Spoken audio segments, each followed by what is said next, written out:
Fala, galera, estamos começando aqui mais um Dream Podcast para você que é novo ou nova por aqui. Sou Bruno Loureiro, host do Dream Podcast. Chegamos à regra número 11 do nosso especial do Além da Ordem. Pessoal, regra número 11: não permita que você se torne ressentido, dissimulado ou arrogante. Essa é pesada, hein? Gente, seguimos nosso especial com a minha incrível convidada, ela que esteve recentemente com o autor do livro, o Jordan Peterson, num curso. Fabi, muito obrigado por seguirmos aqui nosso especial. E como é que foi lá a experiência? Conta pra nós. Foi maravilhoso. Eu estive lá em Orlando, numa palestra que ele fez e a Tami, esposa dele, estava junto. Foi um momento, olha, de muita emoção, porque é uma pessoa muito querida, assim, né, por aqueles que apreciam o que ele fala, por aqueles que seguem o cristianismo.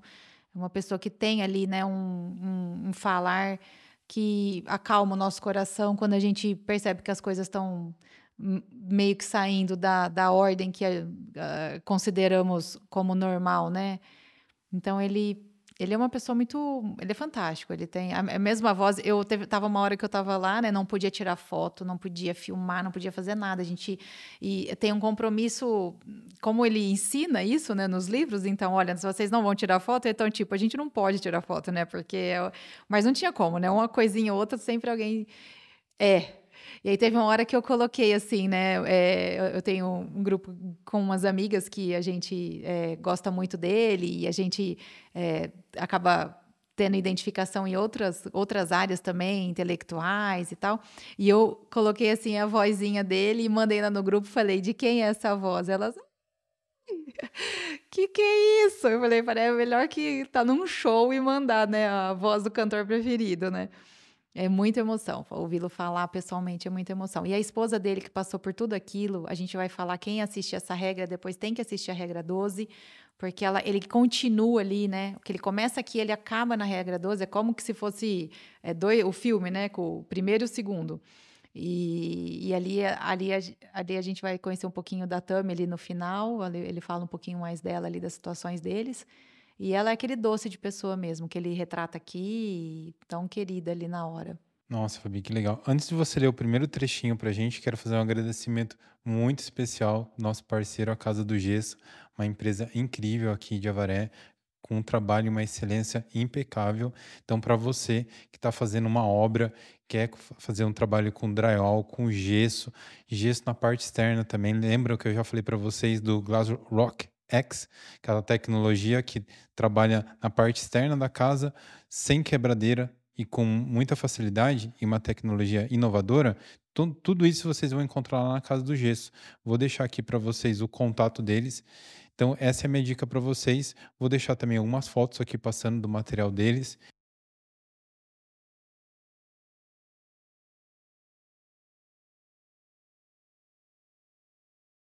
Para você que quer um trabalho com qualidade, a minha dica para vocês é Casa do Gesso. Fabi, retornamos. Você já poderia iniciar essa regra tão esperada, lendo um trechinho para nós?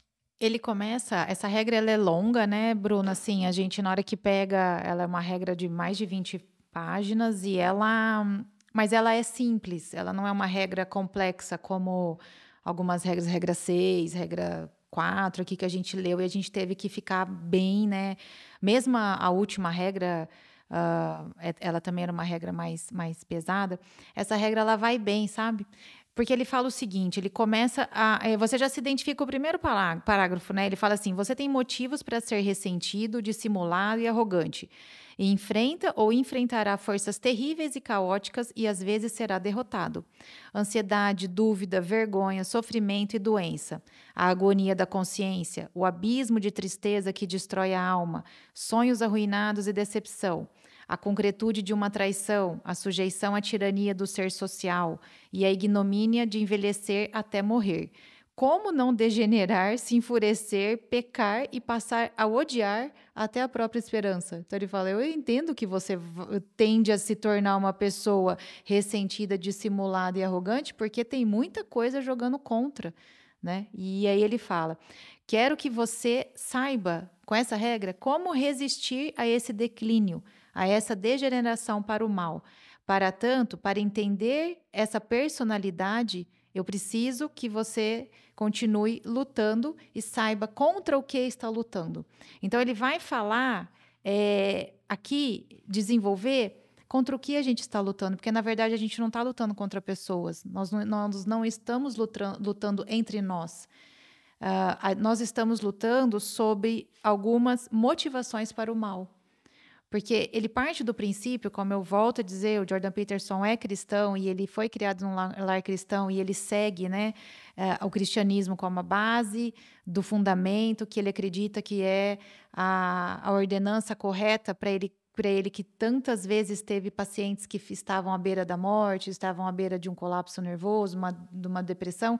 Ele conseguiu, através da ordem vinda dos ensinamentos bíblicos, né, que ele fala na regra 10, a estabelecer, ajudar essas pessoas a restabelecer a vida, restabelecer a alegria, restabelecer a coragem. Então, ele fala que, se nós entendermos isso, nós já vamos entender que existe o bem e o mal. Então, existe o mal que leva essas pessoas até lá. Então, essas pessoas chegam até lá porque elas estão inundadas de coisas, de acontecimentos malvados, malignos, que aconteceram com ele, com essa pessoa, que foi isso que ele retrata aqui no começo da regra. E então ele vai sugerir o bem para essas pessoas. Ele vai dizer, olha, existe um caminho do bem que vai te ajudar a lutar contra isso. Mas em nenhum momento ele diz que ele vai tirar isso da vida das pessoas, porque nem ele nem ninguém tem esse poder. Então, ele vai dizer aqui para a gente, né? Ele fala aqui, ó, é possível entender o mundo de uma forma que viabilize a proteção contra a tentação de tomar o pior dos caminhos. Sempre tem a escolha. Ele falou isso lá no começo da regra 3, regra 4. Ele fala, todos os dias nós temos a escolha, nós podemos todos os dias ter a alternativa de não fazer uma escolha ruim, de não mentir, de não omitir, de não trair, né? Ele falou isso repetidamente em duas regras passadas ali, a 3 e a 4. Então, ele está dizendo, eu posso te ajudar, além de eu ter te dito que não fazer isso, eu posso te ajudar a entender de onde começa isso. E aí ele vai puxar uma coisa muito interessante aqui, que ele fala assim, ó, considere você ao acordar de manhã. O que você acha que tem? A hora que você abre o olho, o que você acha que tem à sua frente? Além dos móveis, do quarto, do sol ou não, o que você tem à sua frente? Ele fala, o que você vê, na verdade, é uma série de possibilidades. O dia está começando. O dia pode acontecer com uma série de possibilidades. E muitas delas é relativa ao dia que se encerrou. Então, no dia de ontem, você teve escolhas que vão acordar com você hoje. Então, se ontem você fez algo muito ruim, hoje você vai acordar com essa possibilidade da realidade que vai acontecer de acordo com aquilo que você escolheu. Então, era um caminho ali que você escolheu. Ontem era o que poderia ser, fazia parte de um passado e de um futuro que seria hoje. Hoje já é o que é, o que é hoje, mas também é o que poderia ser no amanhã. Então, você dorme com aquela escolha que você poderia ter feito de um mau caminho ou de um bom caminho, e você acorda com uma potencialidade, com uma possibilidade de começar uma realidade. Olha que doido isso, né? E aí ele fala assim, ó, então eu digo para você, lá fora, no potencial, está tudo que poderia ser. Então, é nesse dia que começa que vai começar tudo, e não na realidade em si de você ter acordado. A realidade em si que você está acordado, você só está acordado. A realidade é, estou acordado e fiz algo ontem, ou não fiz, ou deixei de fazer, vou fazer algo hoje. Mas a hora que você começa o seu dia, começa as suas escolhas, né? Então ele fala, é no reino das possibilidades não realizadas e que ninguém conhece a extensão do que pode acontecer. Você não sabe o que vai acontecer no seu dia. Então, ele fala, você precisa estar preparado para esse dia. E como, então, você pode descobrir o que esse potencial pode trazer para você, de bem ou de mal, né? Como que você pode acontecer tudo de bom ou tudo de terrível e doloroso nesse dia? Como é que você pode, então, se antecipar? Ele vai falar que tudo são as histórias. As histórias da vida, as histórias que as outras pessoas contaram pra gente, as histórias dos nossos antepassados, as histórias que fazem parte da nossa maneira de ver a vida, que vão criar em nós o que a gente acha que vai acontecer. Então, vamos supor que eu ontem fiz algo muito ruim com uma pessoa.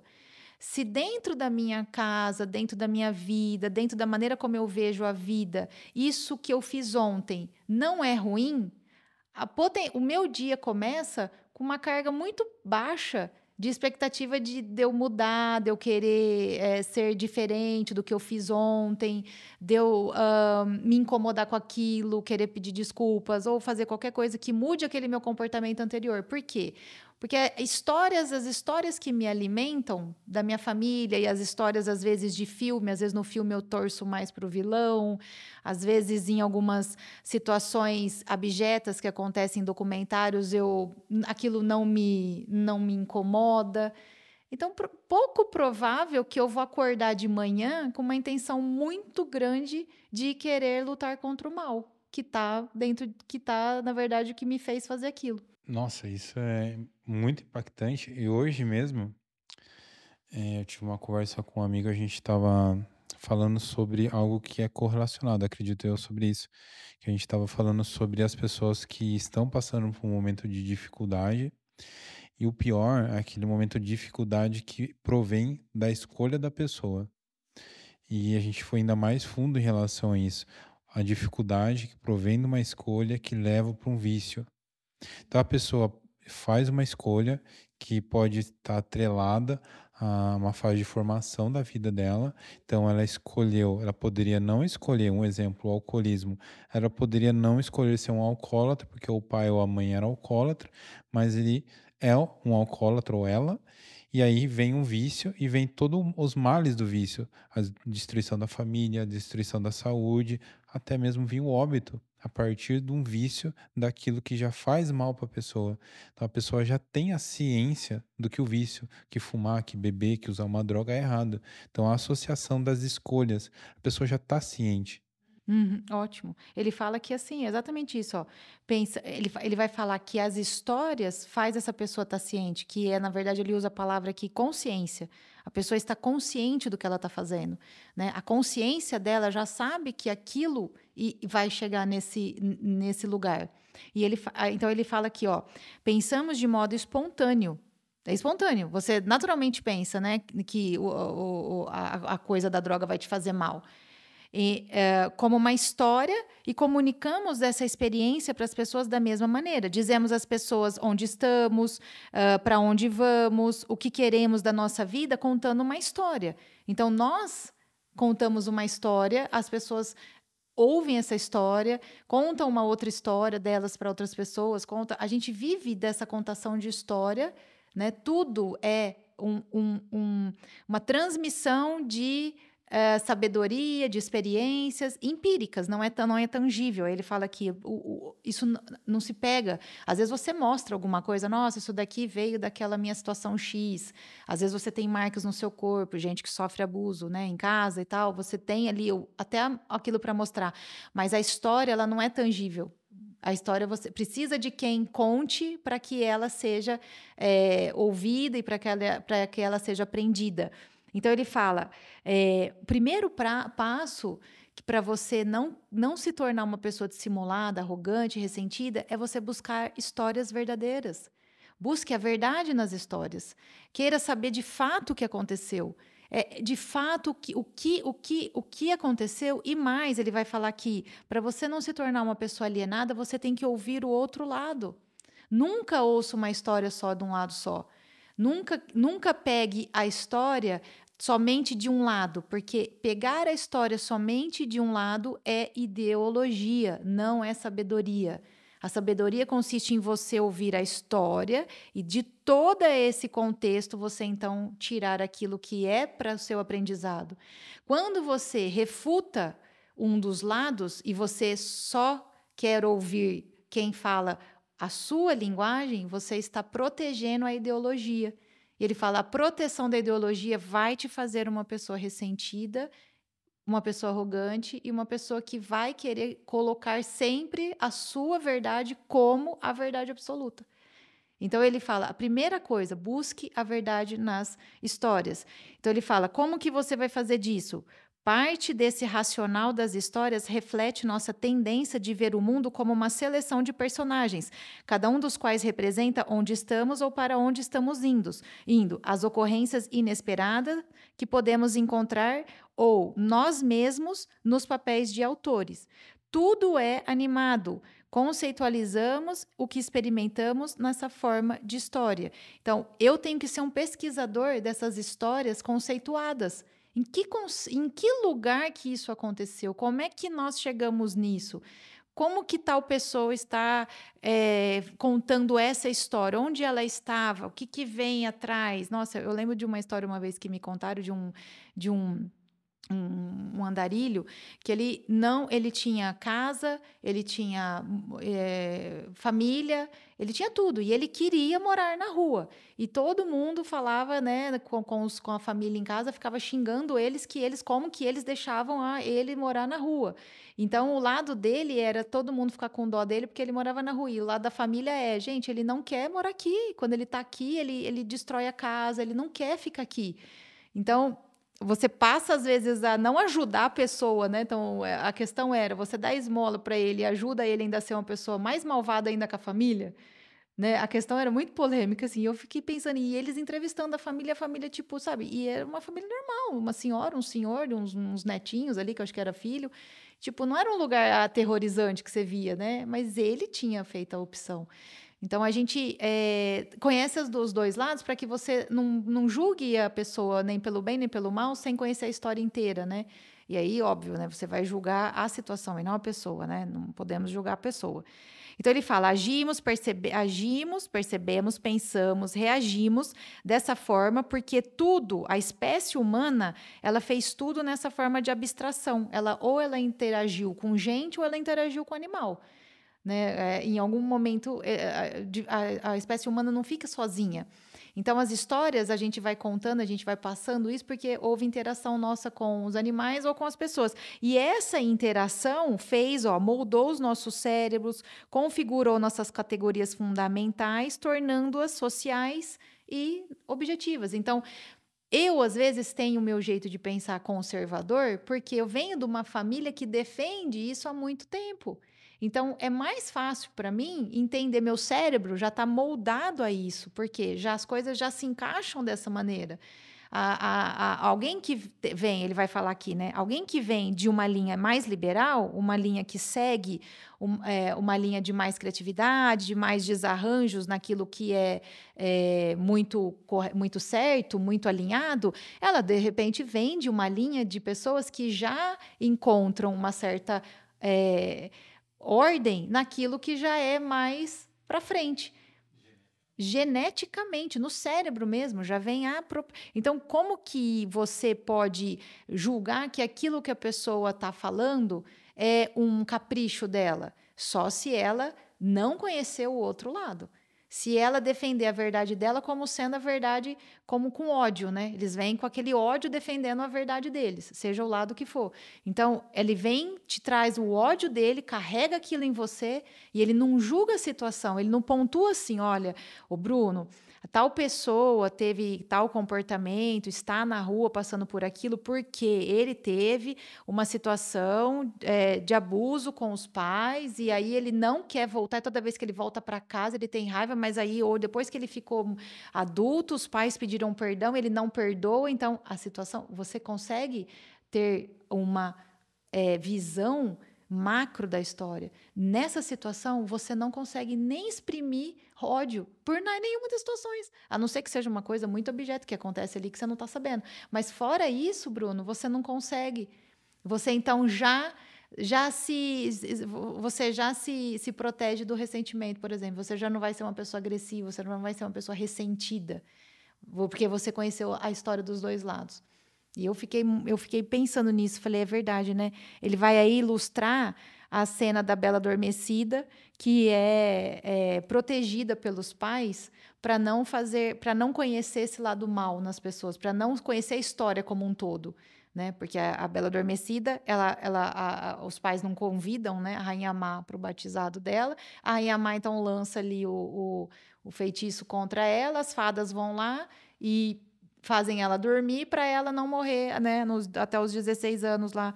Ele fala, então, essa mulher que joga essa maldade numa criança, ela lá na frente ela vai se tornar o dragão, né? Ele fala, lá na frente ela vai se tornar o dragão do caos, porque ela se transforma lá no desenho animado, ela se transforma no dragão do caos. Então, a criança que está assistindo uma rainha, uma mulher virar um dragão, nesse contexto de que ela fez mal para uma criança, ele está normal. Então, ele está absorvendo essa história como uma história mais do que normal. Ó, o mal continuou sendo mal. Mas, às vezes, a gente apresenta história para eles. Ele vai falar aqui do Pinóquio, por exemplo, onde um menininho sofre sem motivo. Então, assim, um menininho órfão ali, um bonequinho que é criado pelo Gepeto. Então, por que ele sofre aquilo? Por que ele escapa? Por que ele quase morre? Por quê? Então, ele fala, a criança que fica voltando aquela cena, porque aquilo está desconectado, que não está fazendo... Para ela não está fazendo. Ali você já vê que a criança às vezes tem ele vai ser propenso ao ser mais conservador do que liberal. Porque às vezes uma criança que ela tem uma visão mais aberta da vida, ela vai olhar aquilo, ela vai falar: é isso aí mesmo, entendeu? O moleque era de pau, né? Não era uma criança normal. Então ele fala, então, desde muito criança, a gente já tem uma propensão a tomar nossas decisões. Então, como que eu vou te ensinar? Ó, ele vai falar, ó, há uma ideia profundamente enraizada na psique humana de que o potencial guarda o derradeiro horror.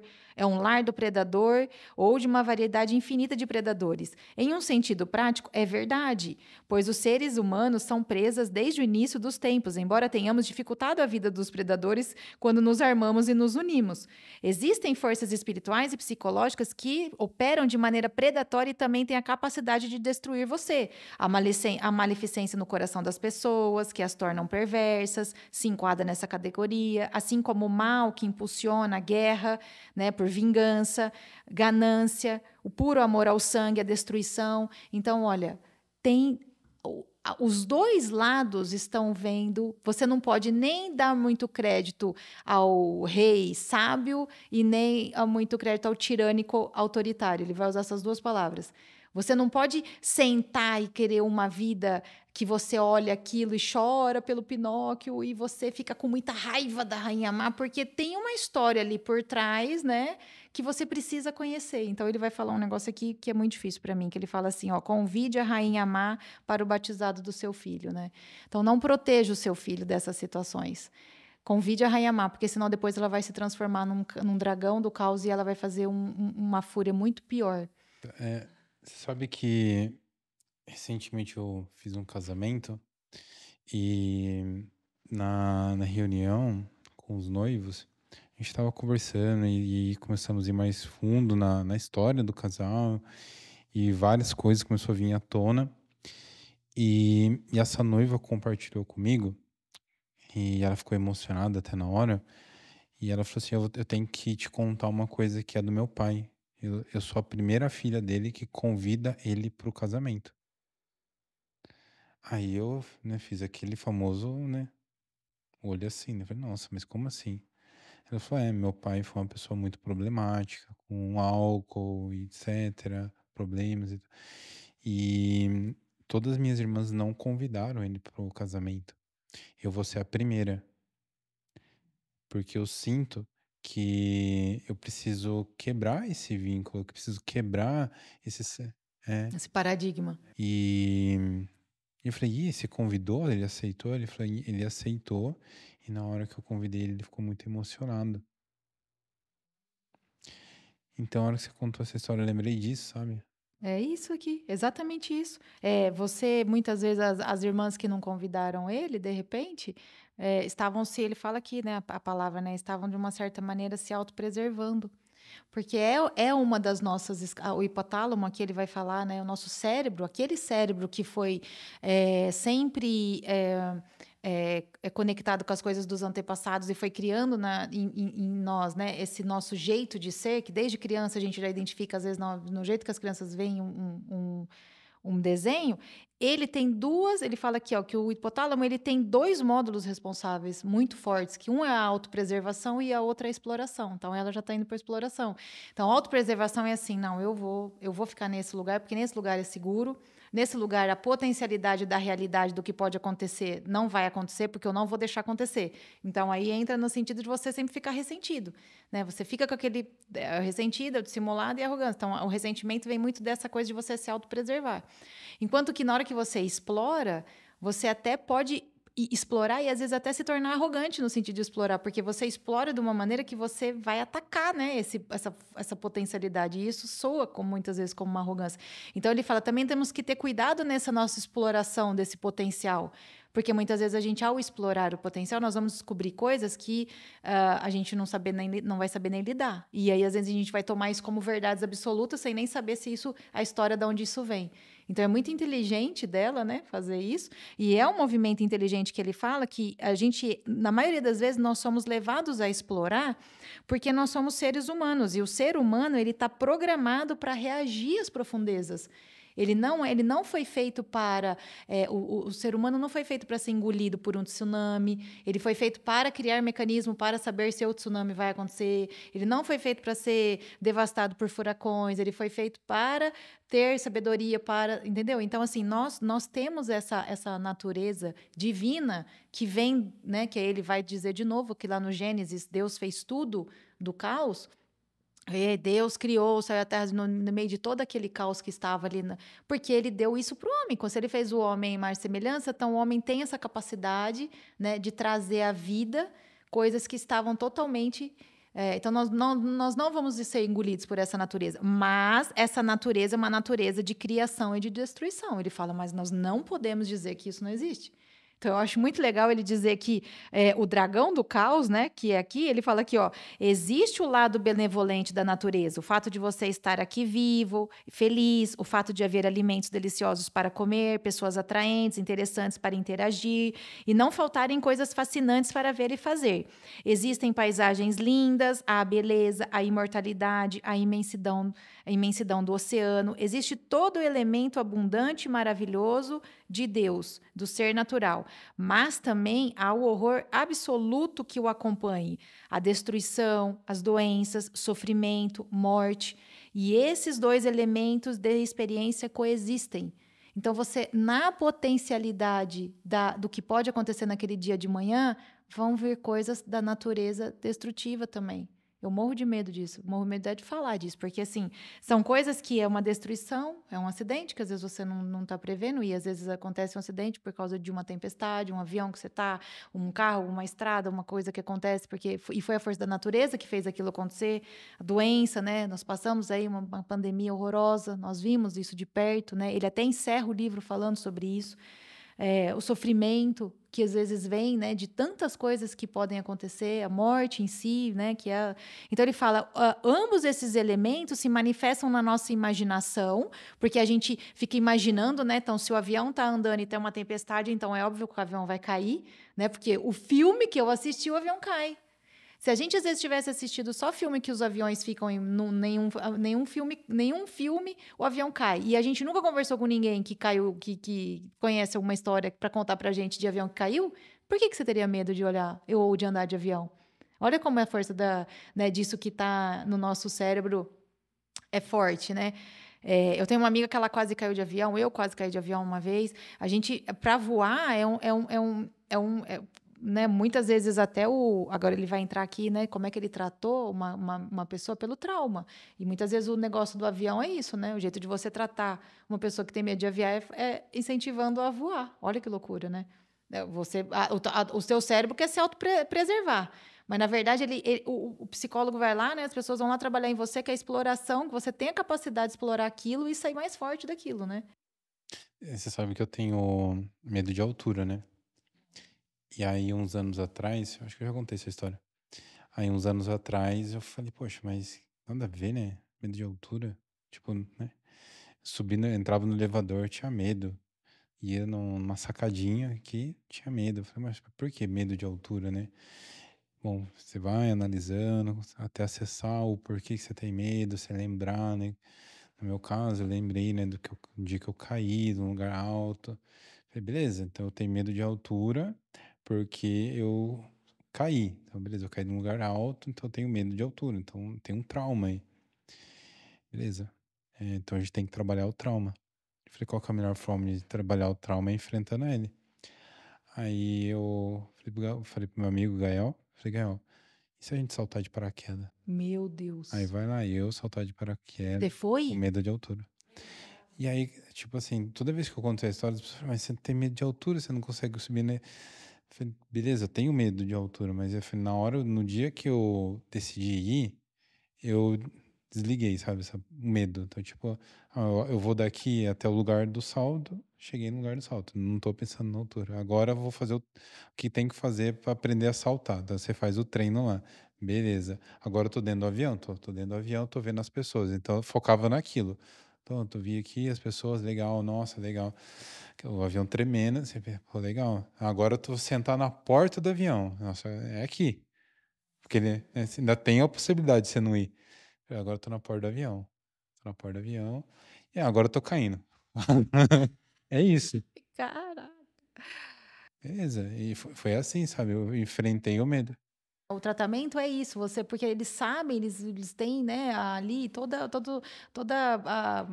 a ciência e a empírica e a que eles estudam, né, as pesquisas, os pesquisadores falando, não, é o único jeito dessa pessoa, né, ela entendendo que ela é mais forte que aquilo, que a natureza, ela vai ser, né, ela pode destruir? Pode ouvir o paraquedas não abrir? Pode, né, mas há a possibilidade de tudo dar certo e você, né, que foi o caso. Então, não ir, né, o que ele fala aqui, né? Nós temos problemas, né? Quando nós não nos sacrificamos. O que você fez foi um sacrifício, Total. né? É, Como eu tenho labirintite, eu cheguei em casa, era o que eu deitei na cama, a cama começou a fazer assim. Eu falei, nossa, o que tá acontecendo? ele, É por ele, quê? Porque na hora que você pula, né? Você... e ele fala, não tem jeito, você vai ter que se sacrificar para você entender aonde está a potencialidade daquilo que pode acontecer se você se deixar explorar e colocar isso para dentro da sua história. Então, isso faz parte da sua história agora. Né? Então, uma história verdadeira faz parte da sua história.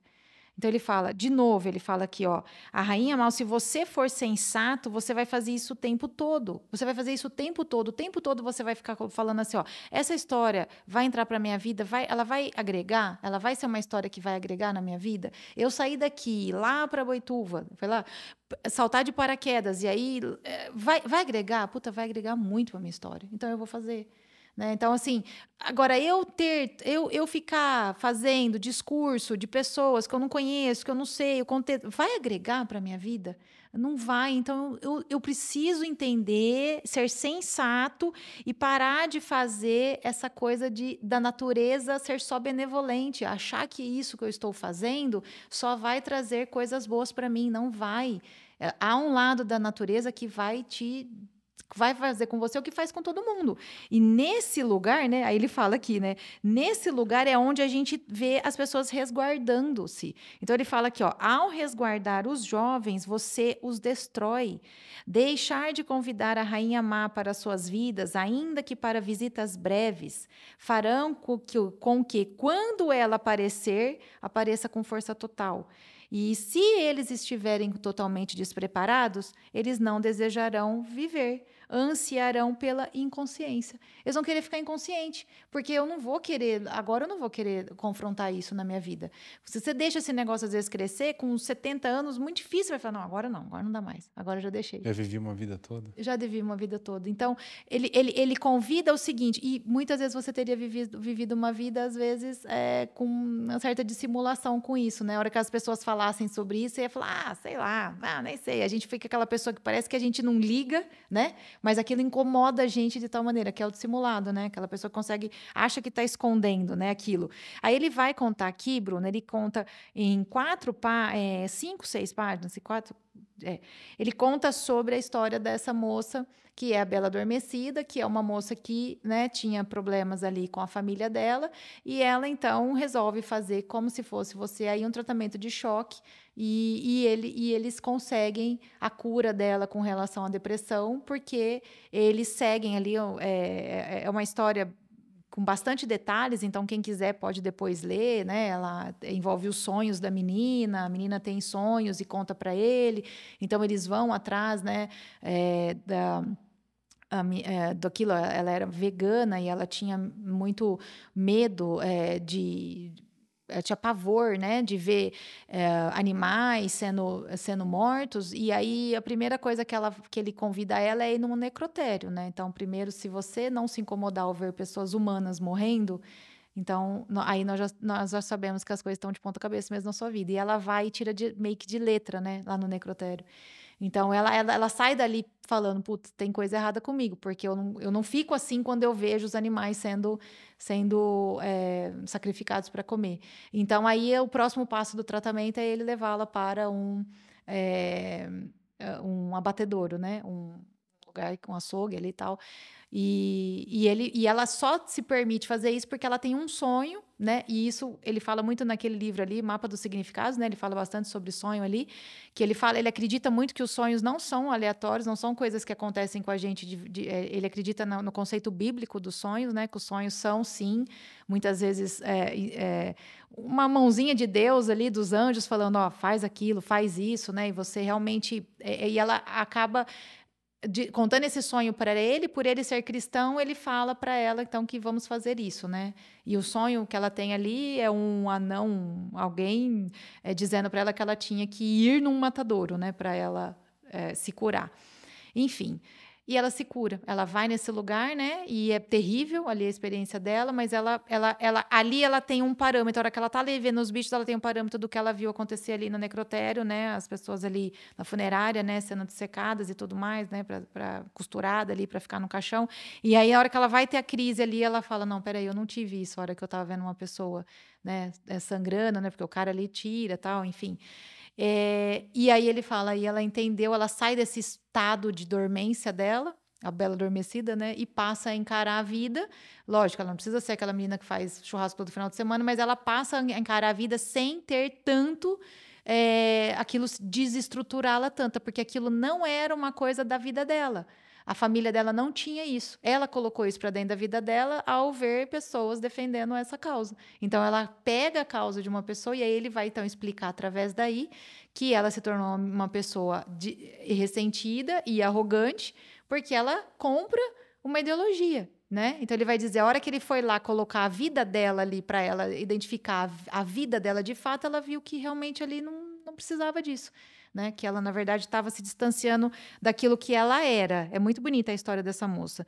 E aí ele vai falar, então, né, que os nossos sistemas ideológicos são o que nos fazem ter essa insistência exagerada pelo tirânico autoritário ou pelo rei sábio. Então, essa coisa de você ficar ali doutrinando, martelando nas pessoas vem do conceito da ideologia mesmo. A ideologia, ele vai falar aqui, né, são narrativas culturais que podem ser equiparadas de modo útil a parasitas de uma subestrutura religiosa, mitológica ou dramática mais fundamental, tão antiga, evoluída e profundamente biológica em sua natureza. Então, a ideologia ela é um parasita de tudo aquilo que a sociedade construiu como sabedoria.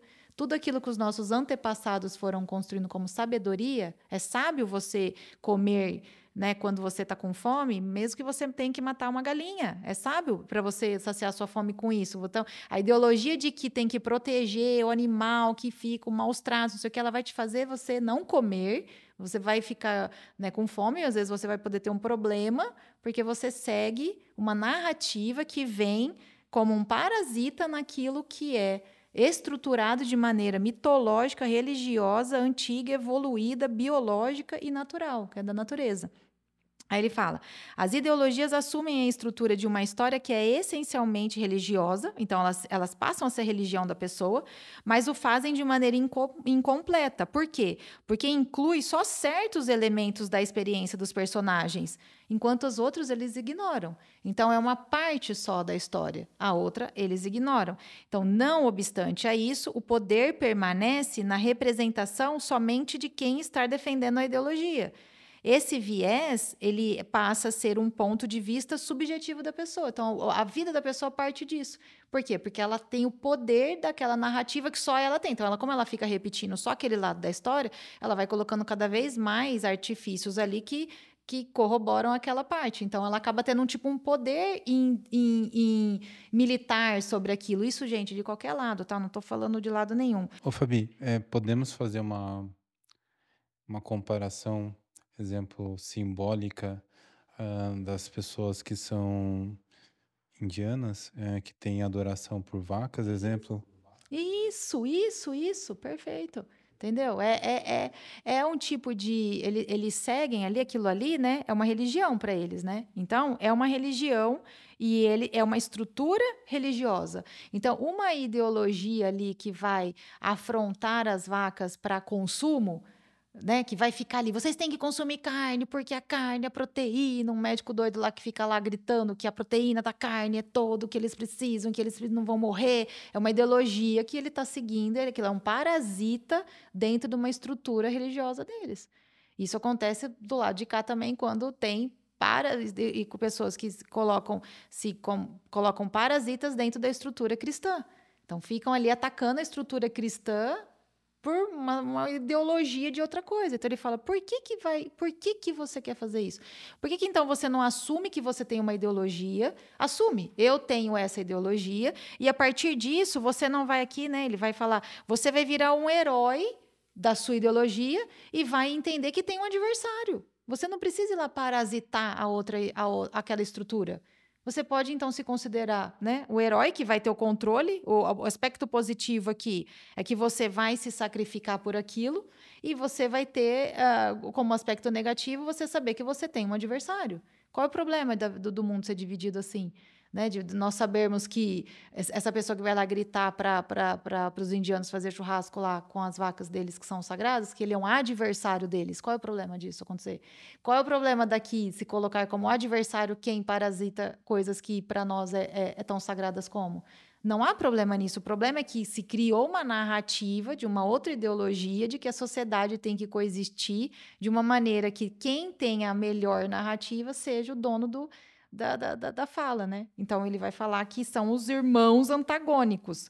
É muito legal essa parte, porque ele fala aqui, ó, tanto o herói como aquele adversário, eles são os irmãos antagônicos. Porque um está defendendo uma coisa que pode ser uma ideologia para mim, a vaca ali pode ser uma coisa que para eles é uma estrutura que para mim não funciona, e para o outro funciona eles tendo a vaca como o deus deles. Então, é sábio, aí ele vai falar aqui, ó, é consciente você não se deixar ser tomado pelo ressentimento, dissimulação e arrogância.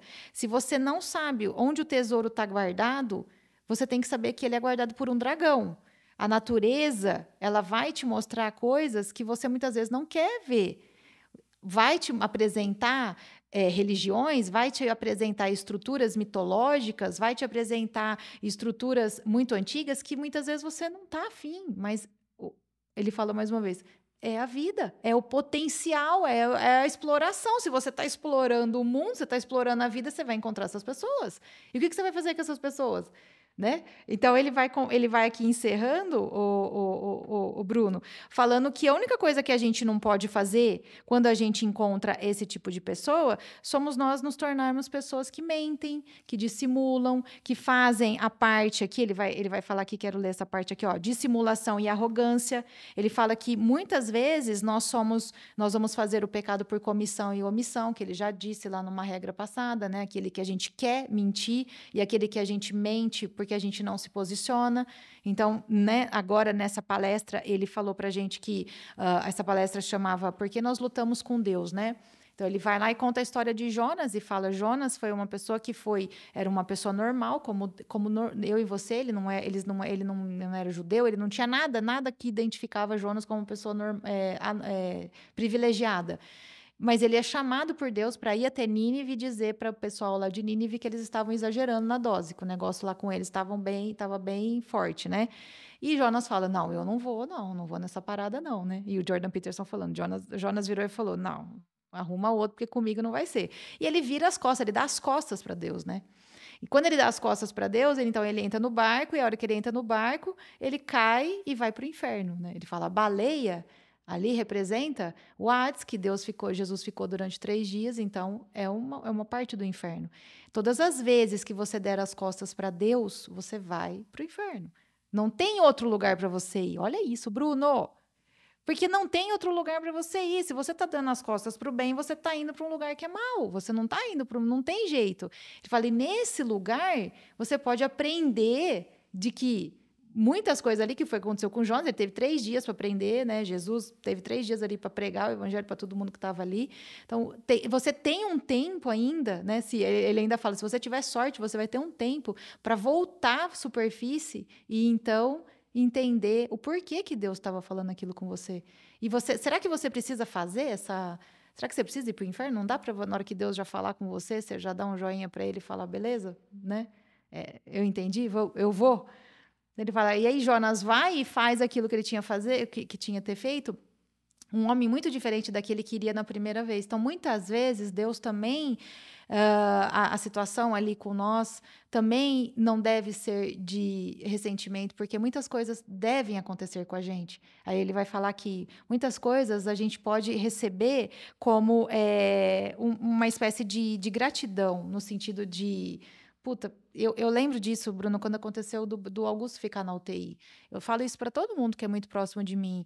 Eu seria uma outra mãe se o Augusto não tivesse passado por ali. Então, de uma certa maneira, eu agradeço a Deus por aquele sofrimento terrível que eu tive, porque ali eu entendi que eu era mãe dele, que eu ia ter que cuidar dele, porque na minha cabeça eu ia ter um filho e eu ia continuar trabalhando, eu ia ter babá, eu ia ter gente que ia fazer, levar, buscar, ia tomar conta dele para mim.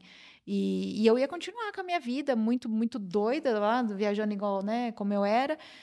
E ali eu tive que ficar 32 dias numa paciência absurda de que todo dia poderia acontecer. A potencialidade da morte, da doença, era todo dia, era todo dia. E eu não podia me autopreservar, porque eu tinha que explorar aquilo, porque eu tinha que estar lá no hospital, eu tinha que estar lá do lado dele, eu sou a mãe dele, então eu tinha que estar lá, né? Era meu filho. E aquilo me fez sair de lá outra pessoa. Então, eu entendi, sabe, que na hora que ele falou de Jonas ali na palestra, eu chorei porque eu via. E ele também se emocionou, porque ele também não é mais esse homem que escreveu o livro ali, o primeiro livro, que levantou aquela ira contra aquelas pessoas, né? A maneira como ele colocou ali as questões do pessoal LGBTQ, como ele colocou as questões ali da ideologia de gênero. Ele hoje sabe que ele pode ter... ele tinha ali... uma certa um lugar de fala, porque ele era um professor e ele poderia falar sobre aquilo de uma maneira muito sábia, mas ele sabe que ele provocou a ira sem precisar, né? E ele pagou um alto preço por isso, né? É importante as pessoas saberem que ele ficou muito doente, gente, muito doente mesmo, assim, a ponto de ele não conseguir sair de clínicas, ele ia morrer literalmente. Então, o castigo dele, vamos colocar assim, veio, né? Como ele diz ali. Então, abre mais uma porta aqui para a gente entender que o ressentimento, a dissimulação e a arrogância, elas só cabem nesse tipo de pessoa que não entende que você é capaz de não lutar contra Deus, de você ser uma pessoa grata pela sua vida, entendendo as histórias, colocando coisa boa para a sua vida e fazendo isso de uma maneira que isso vá para a sociedade, vá para a sua família, que você seja uma pessoa que defenda as suas histórias, que você defenda, honre as suas histórias, mas saiba que existem outras histórias e que as pessoas vão contar as histórias delas. E que isso as faz adversário sua. Elas são suas adversárias. No sentido de que vocês defendem coisas diferentes, mas, por outro lado, vocês são irmãos antagônicos. Você também é adversário dela. Então, são irmãos antagônicos. Então, não precisa se matar. Só saber que existe ali um antagonismo entre nós, entendeu? Não precisa seguir a história da Marvel que mata um outro. A gente nós não fomos feitos para nos destruir. Nós somos feitos para vivermos juntos. Que a gente saiba respeitar, mas entendendo que o respeito não necessariamente é aceitação. É que toda a parte literária, histórica e até mesmo filmográfica, né? É, é trabalhada há muito tempo, né? Eu acho, acredito eu, sobre uma força vence a outra, né? Não existe essa correlação, não existe essa visão mais ampla. Então é legal ele trazer para a gente é, dar um passo para trás, né, vamos dizer assim, e ver as coisas de forma mais ampla, Conscientes, né? Ele usa muito essa consciente, palavra. Ver as coisas de maneira mais aumentar o consciente. nível de consciência, né? Isso. Acho que é mais isso, não sei. Mas aí, né, é fazer essa análise e cada um tem que interpretar e tomar as decisões, né? Eu acho muito legal que ele sempre deixa muito aberto para você analisar, né? Então, eu acho esse livro ele traz momentos muito densos e ele traz esse despertar, né, para as pessoas. Não é a primeira vez que ele fala sobre ideologia, sobre as pessoas entenderem um pouco que existe, sim, um movimento ou movimentos, existe essa onda que leva um grupo para um lado e leva um grupo para o outro, que isso cria tendências, sim, né? Se está levando um grupo de pessoas a odiar a direita, existe um benefício de um grupo de pessoas a odiar a esquerda. São os irmãos antagônicos, né? Exatamente isso que ele está dizendo. E existe as pessoas que têm o centro disso, que ganham com Ótimo. com essas movimentações. Eu acho que é mais o despertar, aumentar o nível de consciência para as pessoas não serem essa Manipuladas. força de manobra, sabe? Sim. Ótimo, é Eu acho que exatamente isso. mas na minha visão, o que traz essa regra é para quem quer, claro, né, entender um pouco mais abrangente o que é essas movimentações e querer aumentar o nível de consciência também. É isso. É isso. Pessoal, quero agradecer a todos vocês que ficaram aqui com a gente até o final. Tem um presente muito especial para vocês. É nosso parceiro, a Ótica Vitória, uma referência aqui não só de Avaré e região. Vai presentear todos vocês que nos acompanham aqui no Dream Podcast com 10% de desconto a mais. Lembrando que é sempre a mais em qualquer compra de óculos de sol, óculos de grau, lente de contato, relógios ou relógio. Então, para vocês que vão fazer qualquer compra na Ótica Vitória, fica esse presente nosso e da Ótica Vitória para vocês que nos acompanham. E, gente, quero agradecer vocês de uma forma muito especial por estar acompanhando esse especial. Lembrando que o especial, todos os episódios estão disponíveis tanto no YouTube como no Spotify. No YouTube tem uma playlist especial, tanto para esse especial como o 12 Regras para a Vida. Então fica o meu convite para vocês assistirem. Um último recado meu para vocês, para você que gostou desse podcast, tem vontade de produzir um podcast ou produzir conteúdos para sua rede social, para você que tem uma empresa, fica a minha dica para vocês, a Cena, produtora audiovisual. Lá, a equipe da Cena trabalha com conteúdos estratégicos voltado para trazer resultados para sua empresa de forma personalizada. Vou deixar passando aqui para vocês agora um vídeo da Mr. Pet. Mr. Pet é uma empresa aqui de Avaré que trabalha com alimentação saudável para os seus pets e seus animaizinhos. Então vai ficar minha dica para vocês conhecerem um pouquinho do trabalho da Mr. Pet. Gente, é isso por hoje. Muito obrigado a todos vocês que vêm nos acompanhando. Quer conhecer um pouquinho do meu trabalho com casamentos? É o Bruno Loureiro e Dream PDC no Instagram, Dream Podcast no YouTube e no Spotify. Vejo vocês no próximo episódio.